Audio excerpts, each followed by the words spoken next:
hello and hold on to your hats. We have more than just a curiosity for you in this episode, rather a hands-on full-size "Gorblimey, what on earth just happened, I got lost on page 1" sort of a piece.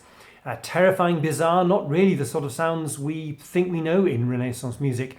This is La Chasse, or The Hunt, by French Renaissance composer Clément Janequin, and in fact Ifá Gellini has just made a new short film with this as the soundtrack. Here are a few seconds of that.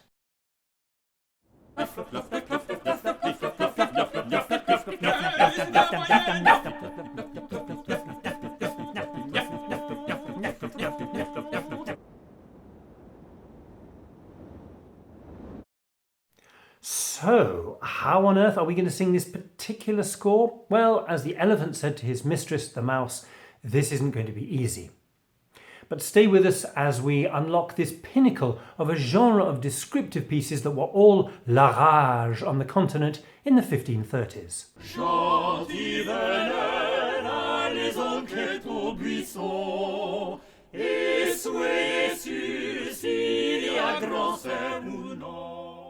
In choirs and places where they sing, what do we really know about 16th century music? A few masses and motets of our fave Renaissance composers, a Palestrina, a Lassus perhaps. And in England we have Tallis and Bird to keep us busy, especially in the second half of the century. A few Italian madrigals perchance, Monteverdi and Gesualdo. But what are we missing? What are the other main musical forms of this time that were huge back then that we don't maybe sing so much these days? Well, the main one, I think, is the French chanson, as I may have said before. French chansons are so historically important because the first printing press that could really efficiently handle text and music was developed in Paris in the late 1520s by a printer called Pierre Atteignan at the Rue de la Harpe. And so a lot of these chansons were printed and then disseminated all over Europe through these new printing presses and had a sort of disproportionate influence as a result. So early Italian madrigals are heavily influenced by French chansons, and instrumentalists would take the chansons and do their own versions of them. I should have said though that it wasn't such a big thing in England. We were a bit slow off the printed music mark, both in doing it ourselves and importing music from the great continental publishing houses, Paris, Venice, Antwerp at that time. But then back then our country was led by a buffoon who was busy taking back control of the monasteries, building a world-beating track and trace system for Catholics, and handing out astronomical sums of other people's money to his chums.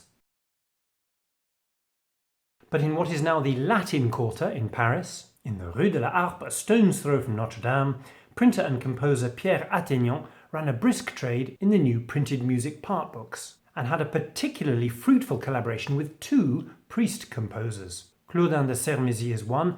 I associate him mostly with rather suave and melancholy pieces. Here's a bit of a favourite of mine, Au Joli Bois.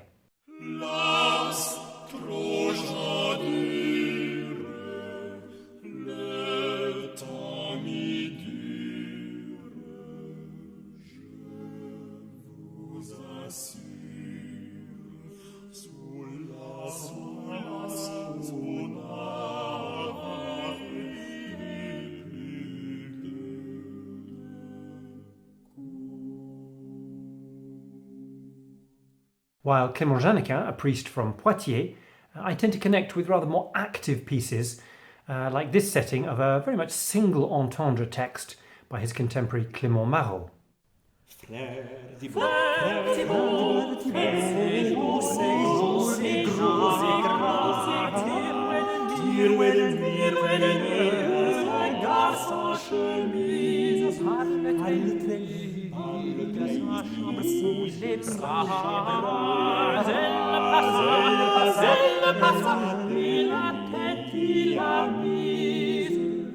Et puis le sein, les ailes et les influences, car son fessier y passe et le peut pas. À la mort, bien le buena donc. Il m'en chaude, passe le passe, il m'en chaude, passe le passe, vous retirez donc. Sonne, sans lui vous faire fête. Oh, I say, I think the third umpires can need to look at that.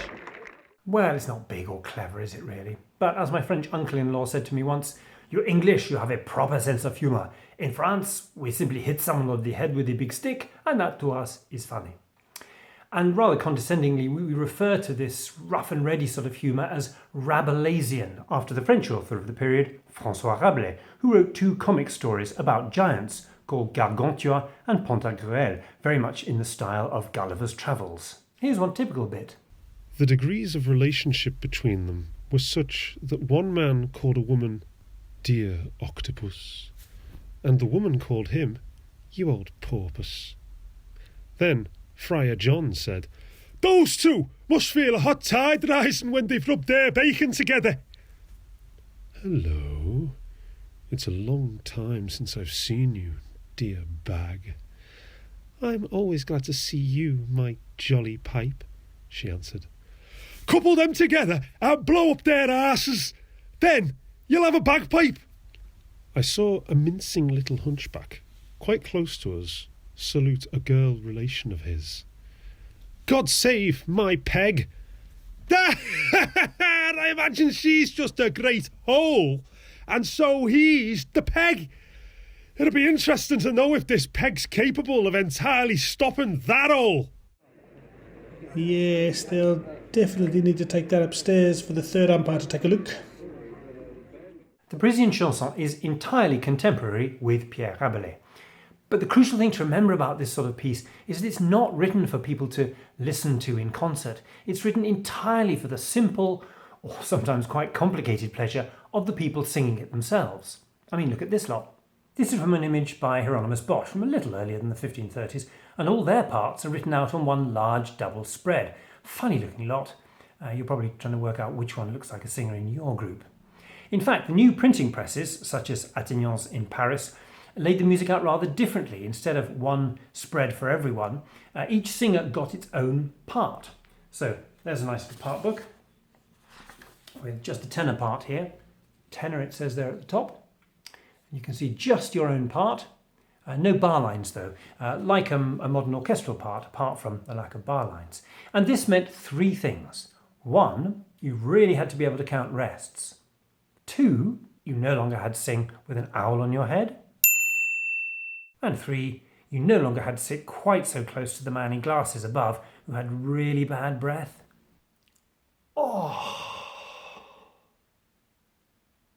The basic musical style of the time was counterpoint, one point or line moving against another one. Not like hymns where everyone plays and sings together, but counterpoint. And it's that interaction of one part against another one that is so pleasurable and so much more difficult to do than, for example, singing hymns.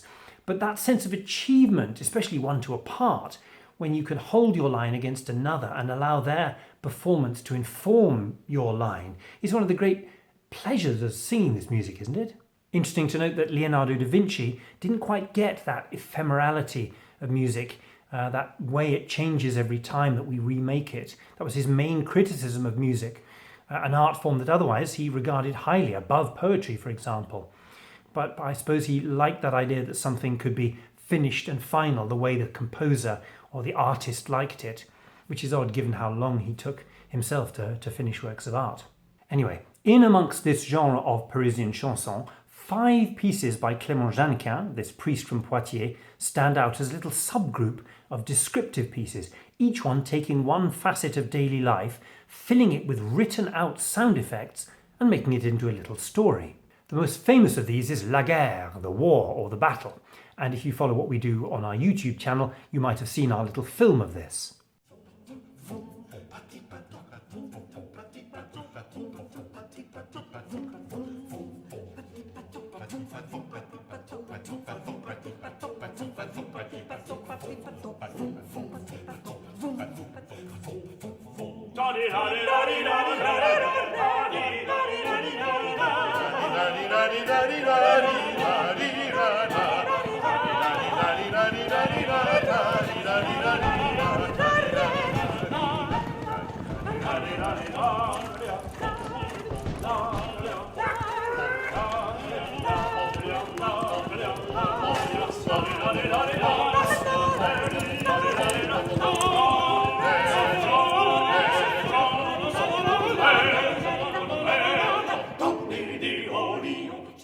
The other well-known one is Le Chant des Oiseaux, the Song of the Birds, in which the behaviour of birds is used as an allegory for human behaviour.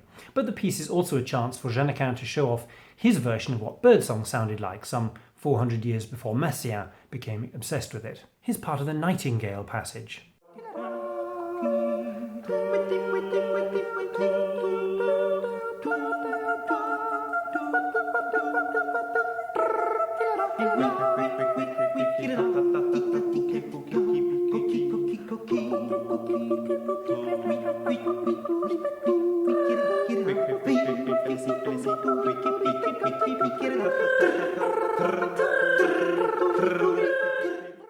La Chasse, our piece today, was originally published in 1528 for 4 voices, but in 1537 Janequin added a further 3 voices to the second half, which add more layers of sound and increase the effect of actually feeling that you're inside one of those wonderful Bruegel images. Listening to it, you get a sense for what's generally going on, but it's hard to follow the detail, though that would be looking the wrong way through the telescope again. The piece is here for the pleasure of the people performing it. Getting to the end at all would have been a matter for enormous celebration.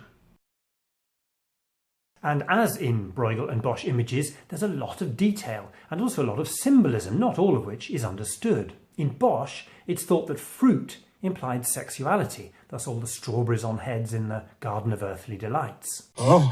I say! I must have fruit! And Bosch's strawberries are obliquely referred to by director John Le Bouchadier in our new film too. In Janequin's La Chasse, there seems to be a little bit of hidden poking fun at the clergy. Quite funny because Janequin was a priest himself. The text several times mentions other animals apart from the stag, which I understand are probably contemporary slang for different religious orders. We get a black beast, a damned grey pest, and the last one, cordelier, normally meaning hard work, but also slang for the cord-wearing Franciscan order. Janequin had form on laughing at priests in his music. In Le Chant des Oiseaux, hidden in the inner parts in the second section, but perfectly clear to anyone singing it, we hear the name of a canon at Poitiers Cathedral, where Janequin worked. Guillaume Collin, but here made feminine is a joke, Guillaumette Collinette. These are little things for singers to enjoy as the music goes along, just little in-jokes. At the start of La Chasse, all 4 singers do sing together like a hymn.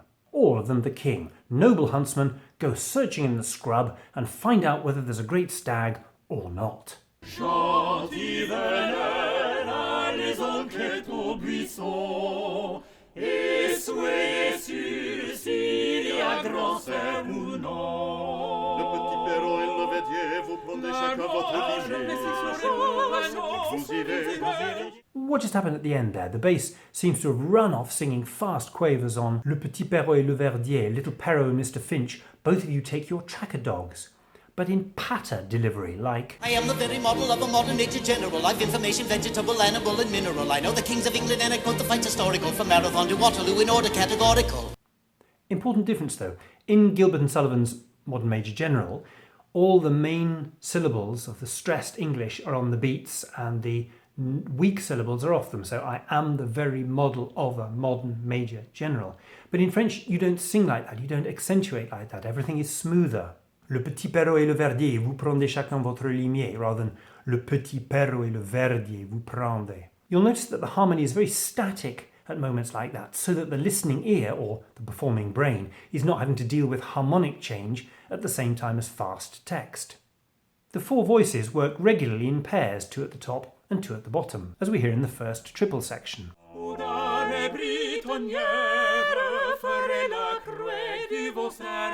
L'enseigne si brunière qui avait très bonne serve. And when all 4 voices do sing together in a chordal passage, it's not the top voice but the third line down that carries the tune. Chanti venelle à les enquêtes au buisson, et soyez sûrs s'il y a grand cerf ou non.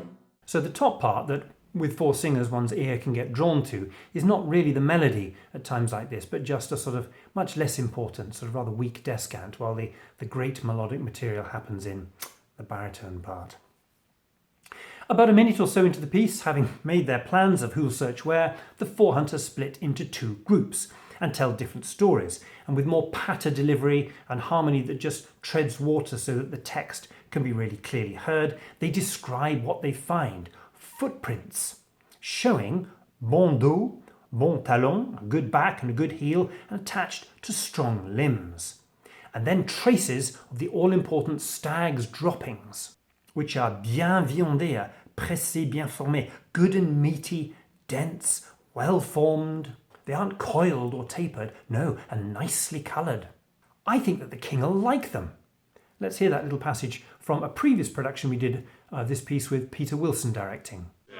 Voici ma misère la fraise. Bon dos, bon talon, courbage encaissé. Elles sont bonnes, bien dressées, formées. Elles ne sont pas aiguillonnées. Non, et s'ils sont très bien quadrillées. Ouais, colorées, bonne les trouver Elles ne vont que ce chemin-là, et je ferai ce. So the state of the stag's droppings is absolutely crucial for the trackers. Meanwhile, the other pair is having absolutely no luck at all. They've not seen the stag. Instead, they've seen an old woman crouching in a bush, presumably relieving herself, and also a really annoying magpie. So they decide to bunk off early. Avec de rien vu, ma frêne aussi, j'ai vu au matin une vieille accroupie. Cette fille a ses pour enrager, il est temps de s'en retenir. Je suis bien assuré. And then we're with the king again, and back to that first pair of hunters who proudly show the droppings. Les seconds s'aiment, bon frère. Elles sont bien viandées, on parle de vous closer les chemins. Messieurs, des sur toi, un cheval, vraiment, est-ce qu'il serait singulier? Un cheval, le vraiment, est-ce qu'il serait singulier? If you did a bit of French at school, you may have noticed with these brief glances at the score that the spelling is idiosyncratic, as indeed it would have been anywhere in Europe at the time. You'll find the word see a lot, voix in modern French, but thought to have been pronounced voix at the time, like also le roi François instead of le roi François. And we've gone with that pronunciation in our performance for a few reasons, but you'll also see what we think is the same word appearing vous, which we sing as voix too. Also vu, seen, is also quite consistently spelt what we would think is ve. We have to make informed choices. So, by the end of part one, they've found the all-important traces of the stag and they're pretty confident about catching him. But part two starts in almost a different world, and a regular polyphonic and rather beautiful setting of the noble joys of hunting.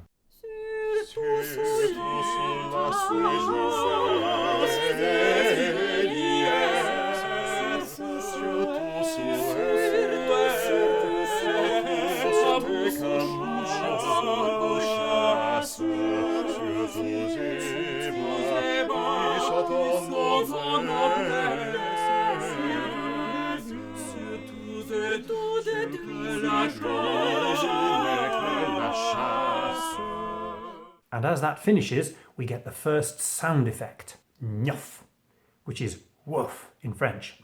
There's going to be an awful lot of these, so be sure to channel your inner chihuahua.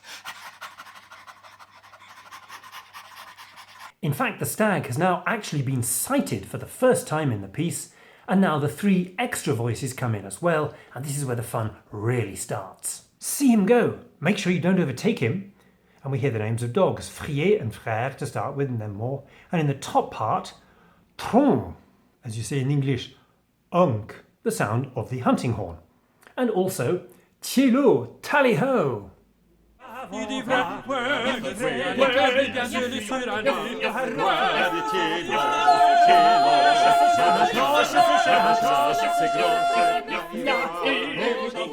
When you're trying to learn this piece, whether by heart, as Aoife Giannini unwisely tried, or just trying to get a sense of the piece, it's useful to note that there are lots of little moments where there are repeated motifs going round and round, like this one. Approche ces chiens, approche ces chiens, approche ces chiens, approche ces chiens. So the pulse for that is in 3. 1, 2, 3, 1, 2, 3, even though the section is in 4. And we call that an internal ternary. Right, if you'd just like to... all disciplines are like that, aren't they? They like their terminology. Internal ternaries, tertiary shifts, musica ficta. By the way, fans of the Ficta hotline will be disappointed that no call is necessary this week because there are no particular Musica Ficta issues in the piece. A particular disappointment for our youngest viewer, Miss Matilda, age 7 from Malvern, but don't worry, they'll be back. You can, of course, still buy the Ficta t-shirt or mug at our thoroughly pointless SingTheScore merchandise shop. Our final sound effect after Nuff, and Tielo or tally-ho is pliff-ploff. This is Renaissance French for clippity-clop, and it is of course pronounced pliff-ploff, which is much more stylish than Anglo-Saxon clippity-clop, because the French are of course more stylish than us in everything. Why do we want to invade Britain in the first place? I mean, their wine is made of the pee-pee of cows, and their women all have big beards. We invade, darling, because the British think they are so tough. They think we French are sissies. They call us weeds and whoopsies and big girls' blouses. With respect, my emperor, we are whoopsies. We invented the tapestry, the souffle, and the sweet liqueur. We will be slaughtered the minute we mince up the hill. Do not despair. It is my firm belief that God hates the British. He will intervene miraculously and send us a glorious victory on this field of Waterloo. Oh, bravo! A lovely uniform today, by the way. Oh, thank you. I think it works. Here's how two of those horses' hooves parts interlink. Let's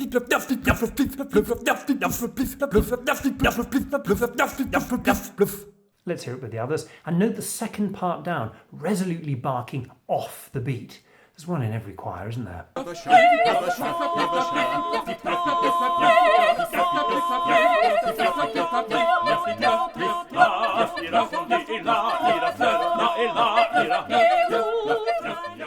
This section comes to an end with shouts of "back dogs, back, arrière chien, arrière."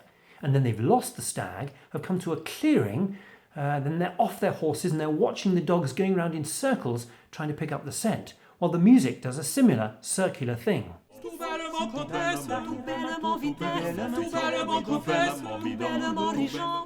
Very 20th century minimalist that, going harmonically round in circles, like the hunt at that moment.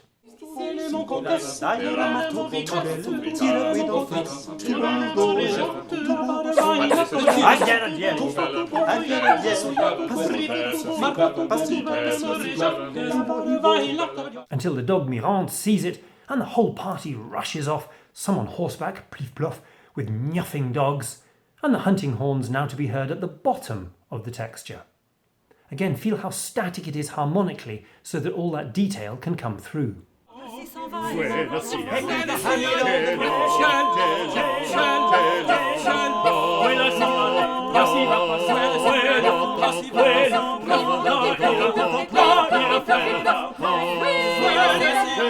Then the sound effects take over the texture completely,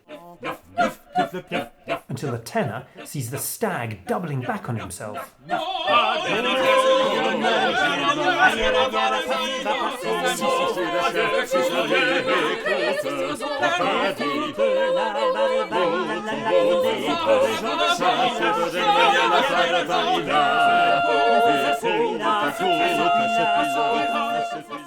It then stops moving again harmonically and sits on F major while Janequin introduces another internal ternary. That 3-time within the official duple you're in. And this time it's super clear because it's in 3 of the top voices. You try playing that with rubber gloves on. And the text here is "Voilà fuir," see him rooting about. But fuir could also mean limping here, which makes sense because that's why he's in 3. Jing, ching, jing, ching, jing, ching. The music limping as well as the stag.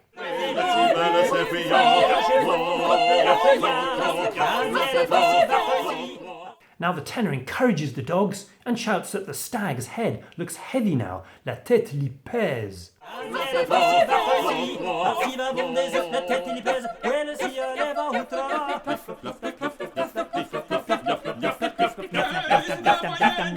Hooves at full tilt, then aux abois, at bay. The stag has to square up to fight as there's nowhere left to run, and all of a sudden there's confusion, sound effects, and everyone shouting. Aux abois, Ne le tuez pas, attendez-le, Tuez pas, attendez-le, n'étais j'attendais, je le veux tuer.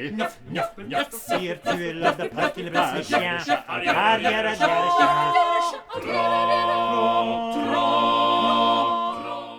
And finally, a fanfare of hunting horns. Let's hear that section in Peter Wilson's 2004 version. Aux abois, soyez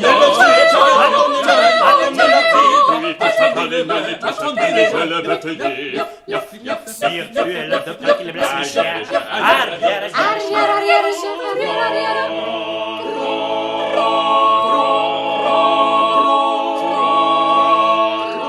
What is it like to really get your teeth into a piece like this? Not just skating over the surface, but really to learn it.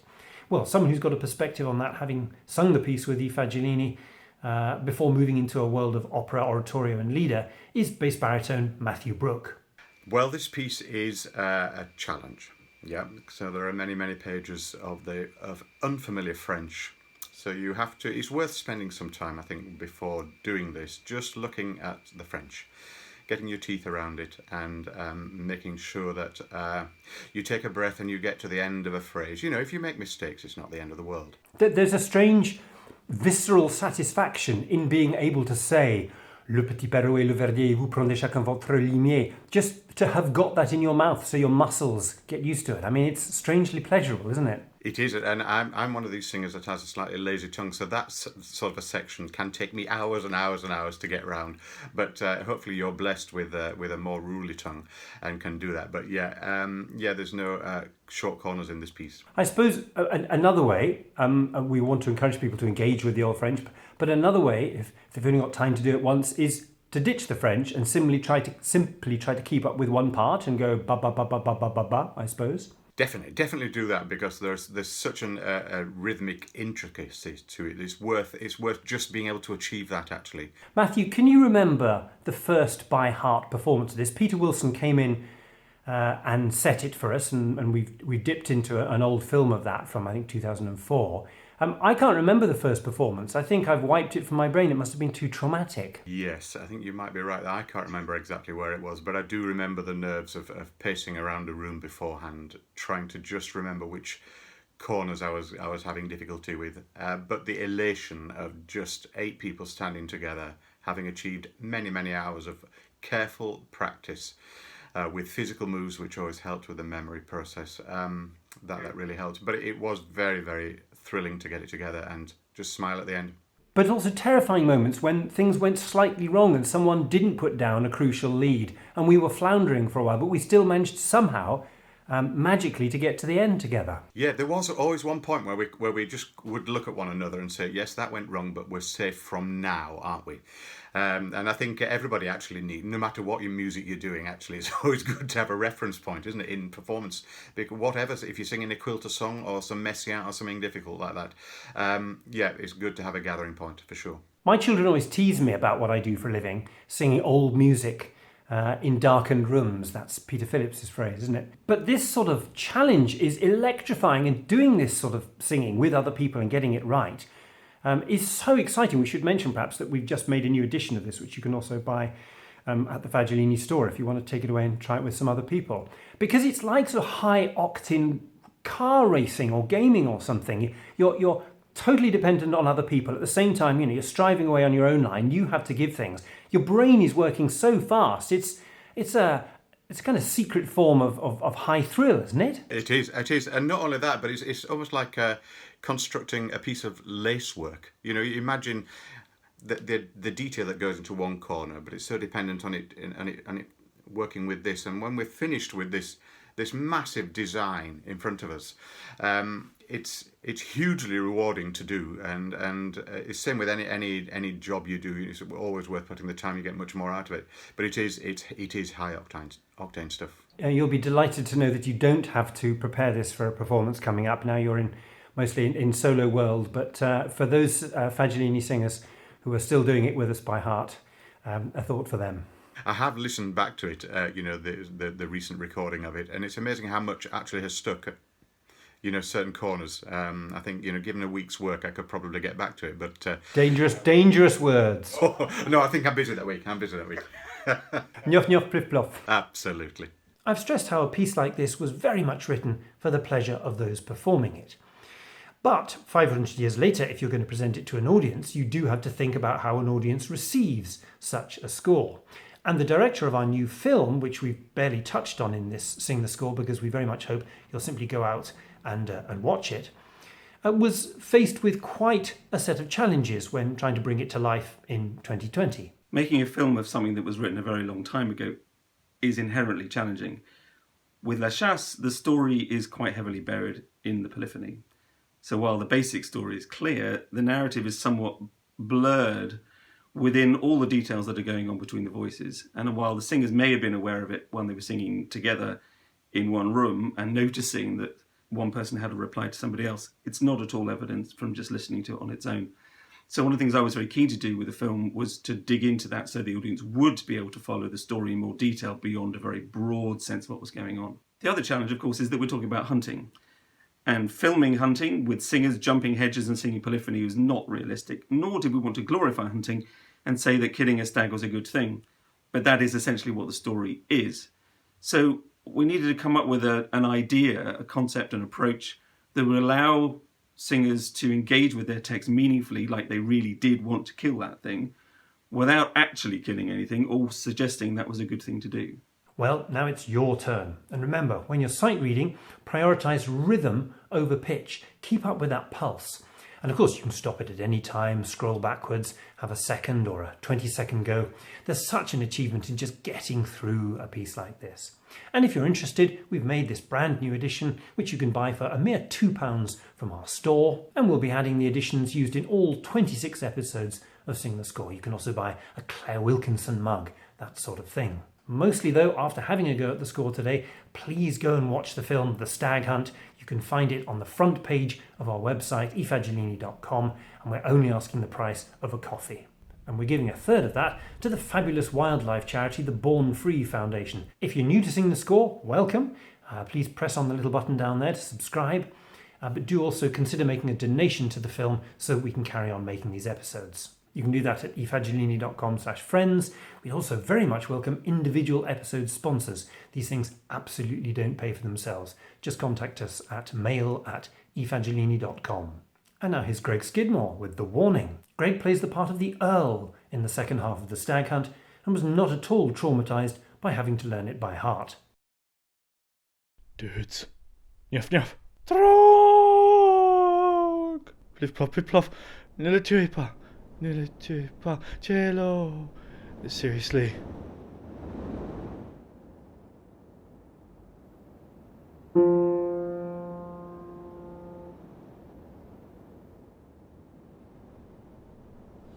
Chante vénère à les enquêtes au buisson, et soyez sûrs s'il y a grand ferme ou non. Le petit perron et le védier, vous prenez chacun votre dîner. Vous irez au rocher avant, où dans les britonnières ferait la cruelle de vos cervelles. L'enseigne aussi brunière qui avait très bonne cervelle. Vous irez à la cruelle du grand veneur. Il y a un grand sergent, si sûr. Il y a un grand sergent, si sûr. Il faut du grand veneur. Il faut du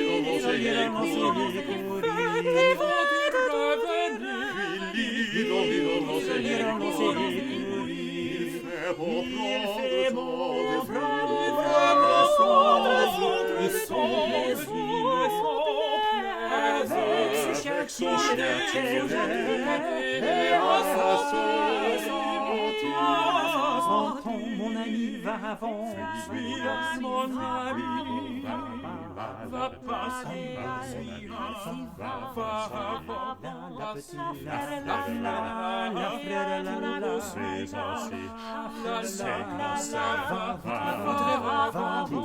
vais aussi les voiler, oui, ne se descendent Je suis malheureux, je ne veux rien songer. Traître tout pauvre, bien ça c'est grand, c'est pas les bordées, sont hautes et Il m'a porté mal, le diable est bon. Avez-vous plus rien vu?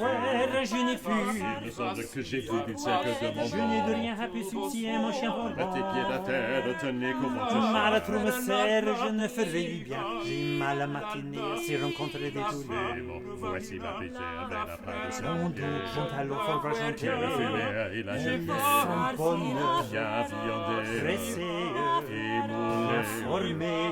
Elles ne sont point aiguillonnées. Non, et si sont très bien colorées. Oui, que la rouée bonne les trouvera. Faites devant de ce chemin-là, et je ne vois rien. Frère là, Avez-vous de rien? Je n'ai rien aperçu. J'en suis fort ébahi. Tout matin, une vieille accroupie. Elle porte malheur, j'ai vu une fille qui ne me cessait d'agacer. Semble que voulait manger. Trop de sang, je te avez-vous pas vu notre s'est passé? Demeure que je suis bien assuré, dans le chien le pense d'aller. Voici belle demeure. Voici belle demeure.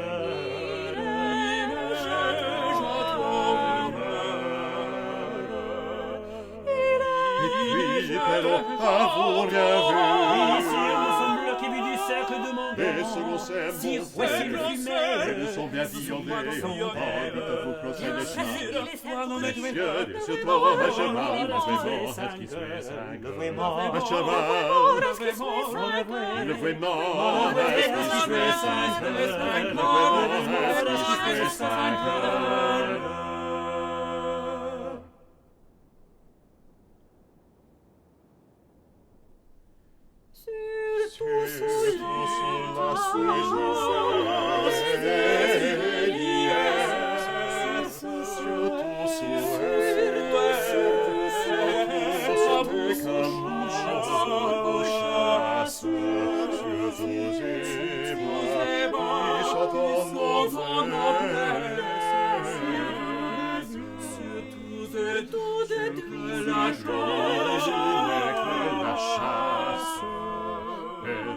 Mettez-vous le premier. Sire, descendez, sans vie en vie, la part est grand pays, la prière, va il dit vrai, les bien yeux sur la nuit,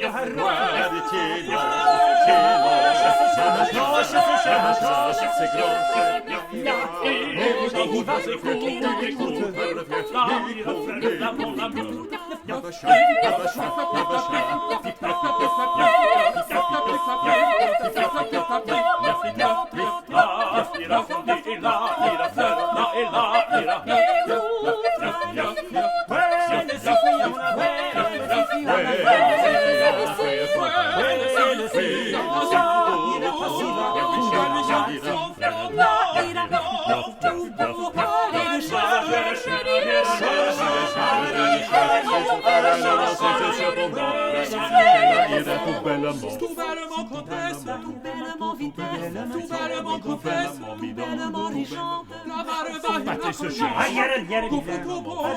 suis un tout bon, la barre vahina comme bon, Voilà, si,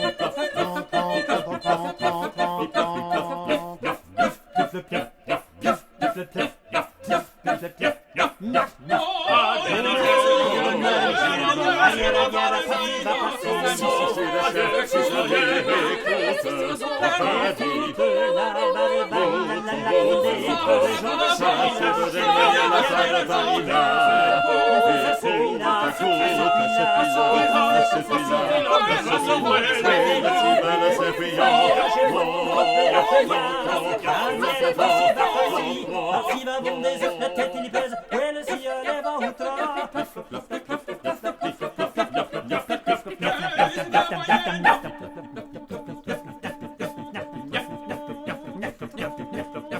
Pose à point, Me le tuer, attendez-le, Tuez pas, attendez-le, n'y touche, attendez, je le veux tuer. Sire, tuez-le de peur qu'il blesse les chiens. Arrière, les chiens.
Luf,